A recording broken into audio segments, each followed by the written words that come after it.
সাকিবের বোলিংয়ের মধ্যে আমরা দেখি সাকিব লেফট হ্যান্ডেড ব্যাটসম্যানের বিরুদ্ধে যখন বল করে সে কমফোর্টেবল ফিল করে না, কিন্তু কালকে সেটা দেখিনি। কিন্তু একটা প্রপার টেস্ট বোলার যেভাবে বোলিং করে সে সেভাবে কিন্তু বোলিং করেছে কিন্তু, এবং তার নিজের উপর যে আস্থা আছে when it comes to bowling, সে দারুণ একটা আস্থা নিয়ে বল করেছে ডানহাতি বামহাতি সব ধরনের সিচুয়েশনেই।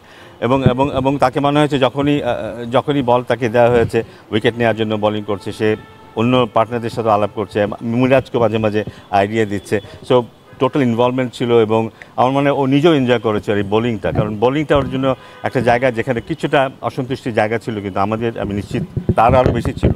সো আমার মনে হয় যে এখান থেকে একটা সন্তুষ্টি ও পেয়েছে, এবং এই কনফিডেন্সটা যদি নিয়ে সামনে যদি খেলতে পারে, যদি সুযোগ পায়, সেটা ওর কাজে আসবে। মেন্টাল স্ট্রং বলবো না, আমি বলবো যে টপ অ্যাথলিট যারা ওয়ার্ল্ড যে কোনো স্পোর্টসে হোক, যে কোনো দেশেরই হোক, তারা যখন পারফর্ম করতে নামে মাঠে, আমার মনে হয় না তারা নেগেটিভ ব্যাগেজগুলো নিয়ে মাঠে নামে।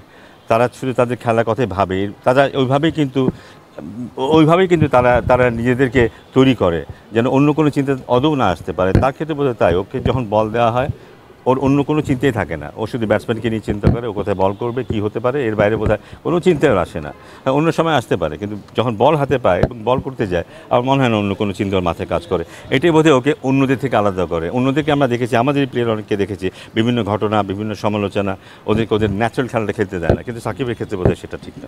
অবশ্যই করেছে, আমাদের সবাইকে করেছে, কিন্তু সারা বাংলাদেশকে করেছে। কিন্তু আমরা যদি দেখি বন্যা দুর্গতদের জন্য সারা দেশের মানুষ কী করছে, আমরা তো দেখছি কিন্তু, যা পৃথিবীতে কোথাও এরকম দৃশ্য কোনোদিন কেউ দেখে নেই। মানুষের পাশে মানুষের দাঁড়ানোর যে ব্যাপারটা, নিজের জীবন বিপন্ন করে দাঁড়ানোর যে ব্যাপারটা, এটা আমাদের সবাইকে অন্যভাবে কিন্তু ইন্সপায়ার করেছে কিন্তু, এবং ওরা কোনোভাবে এর বাইরে না, কিন্তু ওরাও এটা দেখছে, ওরাও অনুভব করছে, ওরাও জানে যে ওরা এই বাংলাদেশের একটা অংশ, ওদের দায়িত্বটা কী এবং ওদের দায়িত্বটা কত বড়, এটাও সেটা ওরা অনুভব করে, এবং নিশ্চিত যে সামনেও সেটা চলমান থাকবে।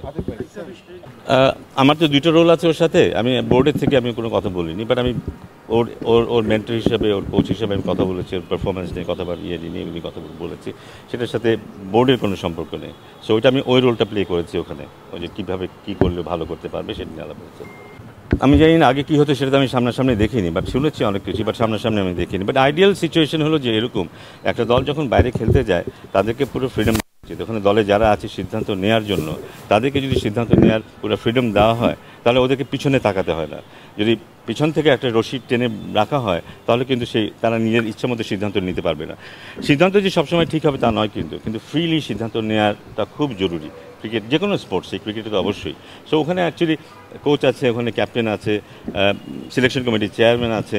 So I think they are good enough to take any decision, সেটা টিম সিলেকশন হোক বা যে কোনো ব্যাপারই হোক না কেন, যার যেখানে যে দায়িত্ব তারা সেই দায়িত্বগুলো পালন করবে। আমাদের কাজ হচ্ছে তাদেরকে সাপোর্ট করা, যে কোনো দিক থেকে তাদের সাপোর্ট করা বোর্ডের তরফ থেকে, বাস, এর বেশি কিছু।